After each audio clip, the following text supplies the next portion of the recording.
অনুপ্রেরণা প্রথমত আমার মা, দ্বিতীয়ত আমার মা, তৃতীয়ত আমার মা। আমার বাবা ছিলেন কাস্টমসে, পঞ্চগড়ে আমার জন্ম। কিন্তু স্কুল শুরু হলে আমরা ঢাকায় চলে আসি। আমার প্রথম শিক্ষক ছিলেন ফুল মোহাম্মদ। আমি 5 বছর বয়সে মঞ্চে উঠেছি, একটা গান করেছিলাম, একটা কবিতা আবৃত্তি করেছিলাম। তখন ভয় লাগেনি। ব্যাপারটা কি আমি তো বুঝতে পারছি না। জানো, আমি ছোটবেলায় কিন্তু নাচতাম। তো মা খুব বোঝালেন একদিন, মুসলমান ঘরের মেয়ে, কোথায় বিয়ে হবে, কতদিন নাচ করতে পারবে, আর বয়স হলে তো এমনিও তো নাচ করা যায় না। তো তারপর থেকে আর নাচ করিনি। আপা, একটু ছোট্ট করে জানতে চাই যে আপনার শৈশব আসলে কোথায় কেটেছে, বড় হওয়া, জন্ম, সবকিছু মিলিয়ে যদি একটুখানি শেয়ার করেন।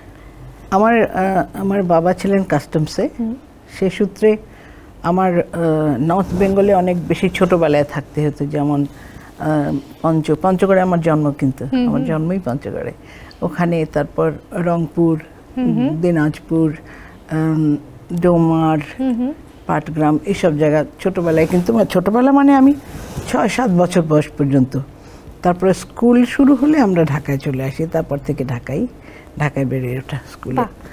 আচ্ছা আপু, আপনার ছোটবেলা থেকে তো গানের সক্ষতা, তো ছোটবেলায় থাকে না যে গানে একজন অনুপ্রেরণাকারী থাকে, সেক্ষেত্রে বাবা থাকে, মা থাকে, কিংবা পরিবারের কোনো সদস্য থাকে, কেউ কি আছে যিনি নাকি আপনাকে অনুপ্রেরণা দিয়েছেন ছোটবেলায় গানের ক্ষেত্রে? অবশ্যই অনুপ্রেরণা আমার পরিবার থেকেই এসছে অনুপ্রেরণা। তারপরে বলবো যে আমার অনুপ্রেরণা প্রথমত আমার মা, দ্বিতীয়ত আমার মা, তৃতীয়ত আমার মা।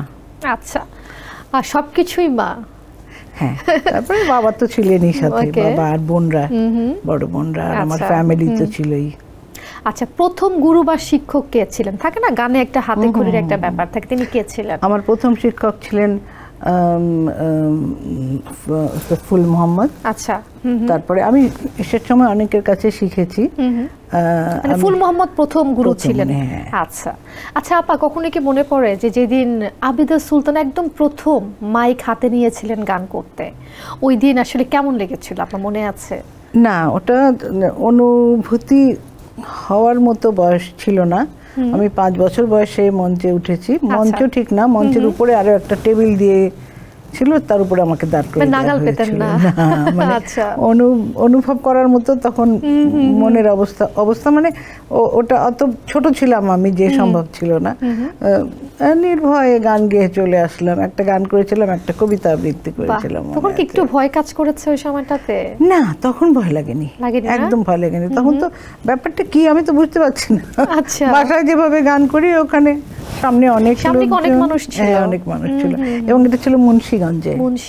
আচ্ছা, তো জীবনের আসলে কোন প্রান্তে এসে মনে হলো যে গানই আসলে আমার জীবনের গতিপথ? আসলে জানো, আমি ছোটবেলায় কিন্তু নাচতাম। ও আচ্ছা, আমার নাচটা খুব প্রিয় ছিল। মানে শিখিনি নাচ, কিন্তু স্কুলে, বাসায়, পাড়ার অনুষ্ঠানে আমি কিন্তু নাচ করতাম। তো মা খুব বোঝালেন একদিন যে বাঙালি মেয়ে, মুসলমান ঘরের মেয়ে, কোথায় বিয়ে হবে, কতদিন নাচ করতে পারবে, আর বয়স হলে তো এমনিও তো নাচ করা যায় না। তো আমি চিন্তা করে দেখলাম যে মা তো ঠিকই বলছেন, কথাটা ঠিকই। তো গান তো ছিল, এই গান তো গাইতামই সবসময়। তো তারপর থেকে আর নাচ করিনি। তারপর নাচ ছেড়ে দিয়েছেন? মানে বড় হয়ে যাবার পরে কি আর কোনোভাবে নাচ করা হয়নি কখনো? আচ্ছা, ওকে। Sensation, classic strawberry or coffee variant.